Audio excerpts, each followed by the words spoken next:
Howdy. Welcome back to Dion Talk. A lot of us talk about the path to financial freedom, and we talk about the ways we did it, and we explain the strategies and tactics that we use, and we're trying to share that information with you so that you can do it. Because the premise on my channel is, I think the average individual can reach financial freedom in 10 years or less, even if you're not starting from the best position. But something I don't think we've talked about yet is, what is the hardest thing about reaching financial freedom once you actually do it? So I have three people here today who've reached financial freedom, and work is completely optional. For Mike, from One Rental at a Time, every day is Saturday. For Matt and me, it's a race. So let's start with Mike. Michael Zuber from One Rental at a Time. In your opinion, what is the hardest thing about being financially free? The hardest thing about earning financial freedom or being financially free? We'll cover both. Let's start with, we'll go around and do reaching financial freedom. Yes. So reaching financial freedom, I think there are two things that I think about a lot. And honestly, I didn't know they were hard until I was done. So the first one is the dreaded word sacrifice, right? I believe the first thing you need to realize is you need to increase what I call your disposable income, your freedom dollars. Those are the dollars that are completely optional. You could do whatever you want with. And for me, that meant buying assets that produce cash flow. When I started this journey, my disposable income was basically zero. So I had a job. I had to increase my top line, which is called income or revenue. And I had to lower my expenses right below the line. So Olivia and I worked really hard on both. Over the course of time, income went up. But most meaningful for us was we cut expenses from, about 10, 20% right away, ultimately 50%. Most people don't like that, right? I've heard Matt talk about, people like our lives now, but they would not have wanted our lives that first 5 years. And he's absolutely right.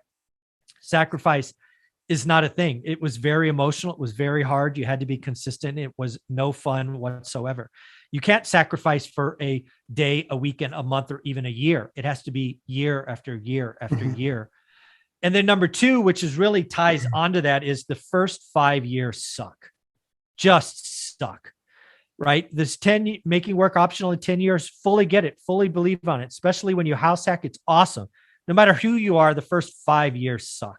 It's slow. The income snowball hasn't started. Recycling capital hasn't kicked in any means. Bad things happen and it kicks you back to the beginning. It just sucks. I wish there was a pill you could take to see your future, so you knew that the first 5 years of suck was okay. Most people get washed out, don't go forward. I wrote about it in my first book where my first tenant screwed us. I talked about alligators. It just sucks for everyone, myself included. So for me, the hardest part for most people is sacrifice. And then kind of 1B is it takes a while to get a momentum and inertia going. So just know that going in, lean your head down and get going. So those are my first two on hardest parts. Okay, and we're going to go to Matt, and I'm going to give you a second to think, Mike, while we're going through Matt's hardest parts about reaching FI. Take a second to think, because I want to give some actionable steps to the people watching. Matt and I both house hacked, so we eliminated or reduced our largest expense. You talked about the sacrifice in those first 5 years, so when we cycle back to you, can you give us kind of a list of, you said you eliminated expenses. Mm-hmm. What were those when we come back? Of course.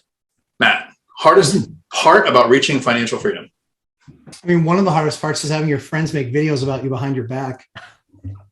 I texted you. I said, we're making it. I was in your live stream. I actually said, me and Mike are making a video right now, making fun of you. What do you want me to stop my live stream for you so I can beep in on your Zoom call? Jeez, you people. No, in all honesty, that's actually one of the things, in all honesty, that's one of the things that makes it fun. It really does. It makes it fun because I think the toughest road was, like Mike said, which was sacrifice. I think what's interesting about when Mike and I sacrificed, we had these crazy W-2 jobs, super demanding, tons of hours, tons of travel. You do everything you can in your spare minutes. He had a daughter in that time. I didn't. I waited to have kids because I knew I would literally never see them. I just was like, I'm never going to see you. And likely probably wouldn't see my wife either.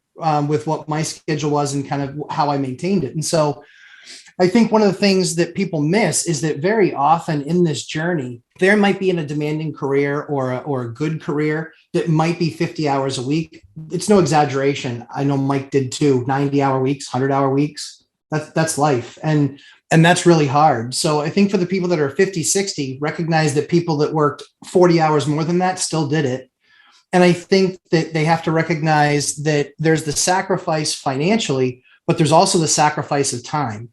Do you think on the 9 waking hours that I had on a weekend, 9 waking hours, not good hours, awake hours, that I wanted to handle anything for managing any of my properties?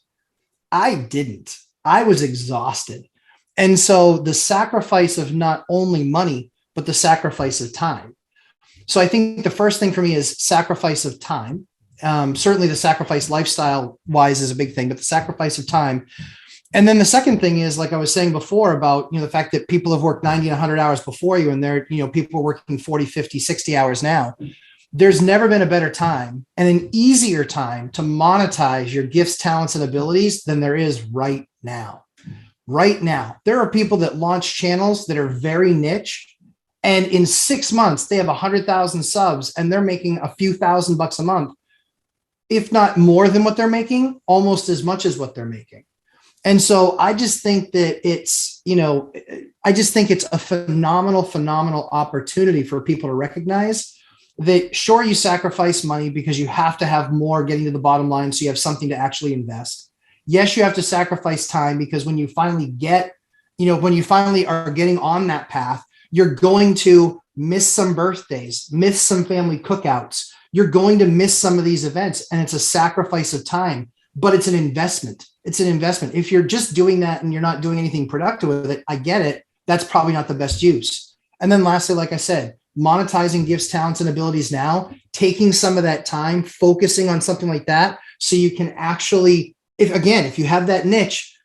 I mean, a buddy of mine's a tile guy, and he started doing just these elaborate tile jobs. And his whole rule was, I got to be able to finish it in a weekend, or have them know that it's going to take me 2 weekends to finish. So he's making, with some of these elaborate tile jobs, he's like, can make as much money as I'm making during the week doing that work. So I think it's one of those things where that's the toughest road, is recognizing that you're going to put the time in, you're going to put the hours in, you have to put the effort in. And that's why the first 5 years suck.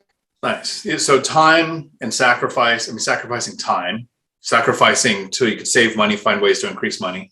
For me, the hardest thing, and I'm hoping that if you're watching this right now, you're already at the point to get past the hardest thing for me. The hardest thing for me was the mental shift of going, I've graduated high school, I'm going to join the Marine Corps and do 20 years and get a pension. And then after Desert Storm, there's a downsize, so I don't re-enlist. I think I'm going to work for a police department for 20 years and get a pension. The recession happens in 2008. I get laid off with a bunch of other qualified officers because during a recession, everybody knows there's no more crime, so we don't need cops anymore. And so I had this mental shift of, I need to work somewhere to get a pension so I can have a retirement, shifting to waking up one day, and pardon my language, where I go, what the Fiji? I need to control this. I need to take charge. I need to create my pension, which was getting on the path to financial freedom. That was the hardest shift for me. It was getting to, no one else is going to give me a pension. Social Security might not even be there. We're at the point where now I think by 2034, it's going to start paying percentages of what you could qualify for. And the retirement age is going up from 65 to 67, now to 70. When we decide to start making the sacrifices, making the time sacrifices, developing a plan, whether it's investing in stocks until you hit the 4% rule with the Trinity study showing that you can live on 4%, growing a business to the point where somebody else runs it and you can sit back and you don't have to run the day-to-day, or investing in real estate the way that we have. Once we reach financial freedom, this is the one I want to know if you guys have had any kind of problems like I'm experiencing. So you reach financial freedom. Mike, first you're going to list off some of the sacrifices that you went through. And then if you can't think of it, what is the hardest thing you've experienced after reaching financial freedom? Yeah, so I can do both of those real quick for you. So the good news is a lot of the stuff that we talk about here, I've had a couple of years to think about now because I've been out for almost 5 years. I created a really cheap course, which Matt's a part of, called Get Your Money Right. So the first thing that Olivia did is in the course is we sat down and looked at our monthly expenses. And again, we were spending all of our income. We were living nice, but again, we had nothing left over. So we started to sacrifice, or we started to whack things. So for example, I had a clothing habit, right? I happen to be in a career where literally guys would flex with how expensive their belt is, or your cufflinks, or your, shoes, custom suits. This was we had quarterly business reviews, QBRs. And if you're a leader like I was, at least 4 quarterly business reviews. And it's just a sick profession where people were comparing clothes. It was just dumb. Then another thing we did is we had some very expensive vacations. Let's just say they were expensive. And then lastly, we ate out as a family probably 4 times a week. Cause again, I would work all day, come home, and Olivia worked as well. Let's remember we were both working parents, and we would eat out, and we wouldn't care, right? A $200 sushi dinner was nothing. Right. So we were living well, but still very much paycheck to paycheck. And we inventoried where we were, and we started cutting back. Olivia and I didn't get a nice thing for almost a decade. Teresa got what she got. She wasn't impacted by that much, but certainly took less vacations and whatnot. But yeah, Olivia and I sacrificed. We didn't get a new car for 12 years. We didn't upgrade our house. We're still in the same house we bought in 99.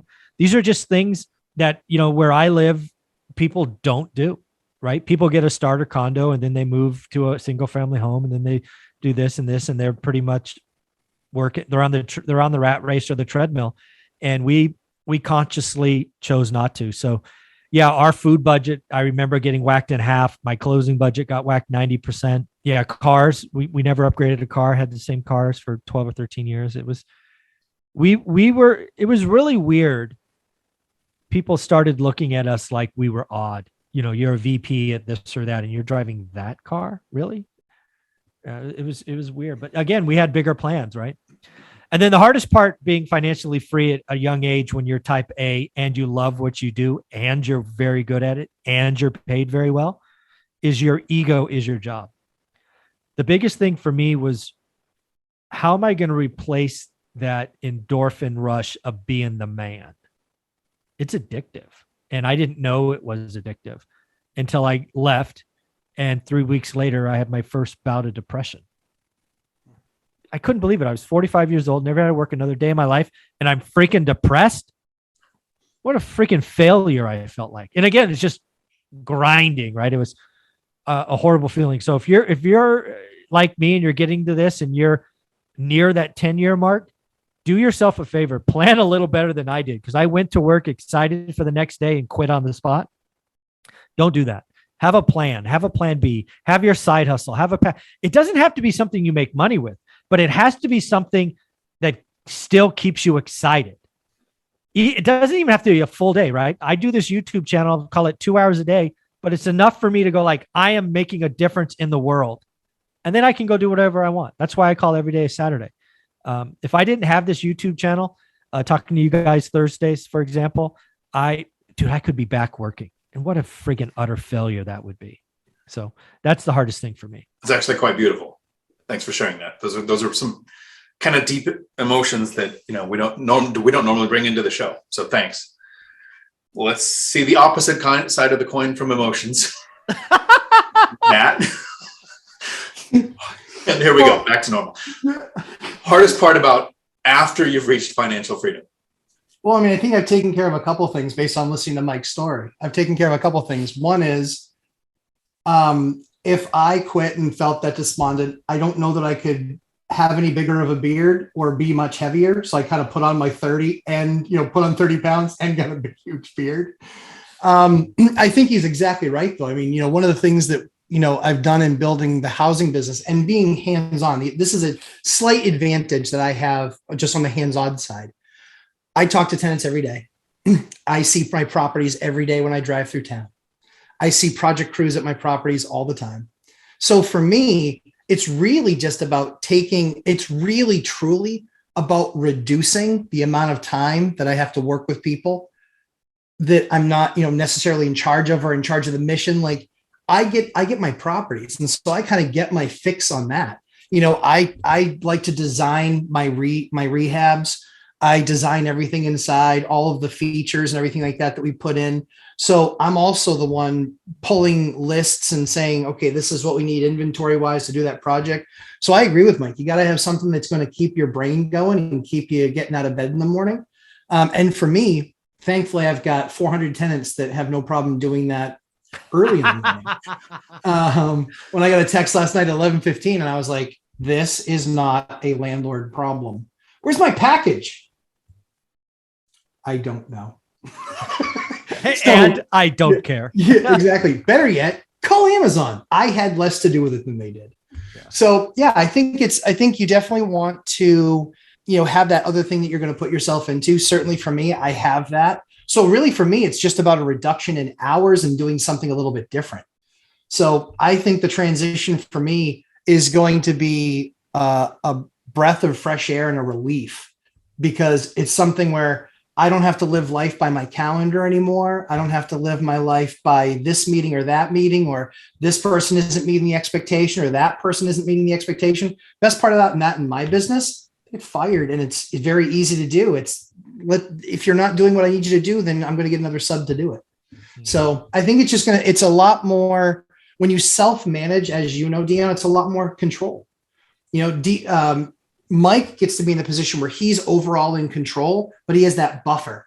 And so 9 out of the 10 things that property management firm hears that they would never pass on to Mike, because they're the ones that handle that problem. That's what I love about Mike's strategy is it's really the opportunity to disconnect and de-stress, but at the same time too, have the highest level of returns, not like you're passive investing in like a syndication fund. That's what's great about Mike's strategy. I think for us someday we might get to that. But for me, I want my returns. I need a lot more properties to then justify that piece of it. So yeah, I think it's when you reach that financial independence and you're there. I'm very interested to see what it feels like to have the only thing that's going to get me up in the morning is my kids. I'm very interested to see what that feels like. So someday it will happen. Keep those videos coming, probably faster, sooner than later. But yeah, it's, and honestly, I can even see it now just with the difference of even having made the decision that now this is a real consideration. It does shift for you. It does shift. What I call the BS to money ratio gets wonky, right? Because you get paid a bunch of money to deal with this much BS. But now it's like, the BS better start going down, or this money better start. You need better spreads in that BS to money ratio. So I saw what you guys were talking about is exactly dead on. I'm just trying to figure out who I want to make the winner and how I want to quit. So but that's really what it comes down to is, making sure that you have something else productive that you're going to be able to switch into and do. And don't make the mistake of thinking, when I retire, I'm going to do this. But I've never skydove before. I've never been on a plane before. I've never tandem jumped before. I'm not going to become a professional skydiver. You're going to absolutely have to have that thing before you leave, because life just doesn't work like that. So for Mike, it was a sense of self-worth. And for Matt, it's time control. And every day is Saturday for Mike now. And someday Matt and I are both going to make every day Saturday. Yes. But not today. Until then, it's a race to see who does that first. For me, there's really 2 things that are the hardest things about reaching financial freedom. And the first one is when we see YouTube channels that have 200, 400, 500,000 followers that are talking about the crash and the recession and wait for the correction. And I think that if we aggregately took everybody who watches Matt the Mortgage Guy, Millennial Mike, One Rental at a Time, Lumberjack Landlord, Dion Talk, we probably don't break the 50,000 mark of people that watch our content. So the hardest thing for me is we've found literally the cheat code to wealth, how in 10 years or less, the average person can make work completely optional. And I'm failing at getting this information to more people. So that's the first thing that's kind of sucks. The second thing, it was mind shift that was hard to get on the path to find, to take control. For me, it's the mind shift again. Mm-hmm. I've been living fairly frugally. I mean, I'm spending way more money in the second 5 years than the first 5 years. First 5 years sucked just like your guys' did. Last 5 years, I've been having more fun. I'm in Florida for a month or two, scuba diving every day, trying not to get sunburn. I'm going to have more money in my account when I get home than I left with. Right. Like that's financial freedom to me.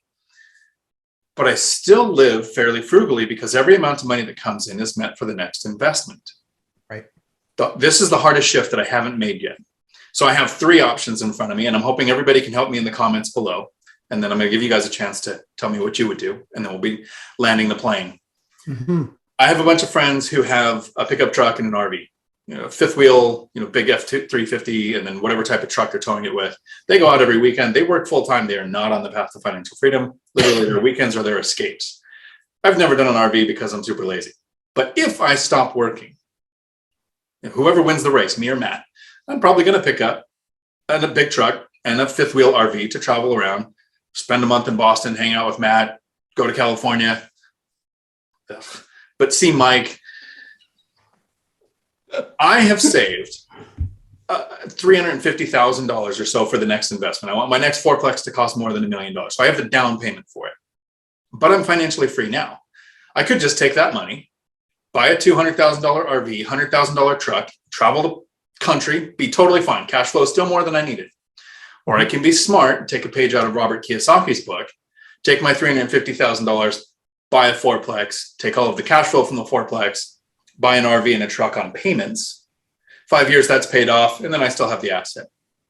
Or what I'm actually probably going to do, I'm going to take my $350,000 and buy a fourplex, and then funnel all of that money into the investing account for the next property and still not have an RV and a truck. So in the comments below, tell me what you think is the best option. And now, Mike, what do you think I should do? Well, I think you should get an RV and a truck. You should rent an RV and a truck for 6 weeks. Give it a shot, see if you like it. I've known people that do that and hate it. I've known a few that love it. I would not make a $300,000 commitment without trying it first. Okay, great. That's one I didn't think of. Fourth option. Matt, what do you think? You drive a truck. I think you'll like it. I would do the Lamborghini house strategy. I'm a big fan of the Lamborghini house strategy. So I think that for the longest time, I've been all of your options. I've basically done them all, with the exception of going on vacation for an undetermined amount of time. That just doesn't happen with a W-2, my W-2. But I think that the other options is, for the longest time, every single dollar that was saved, next investment. And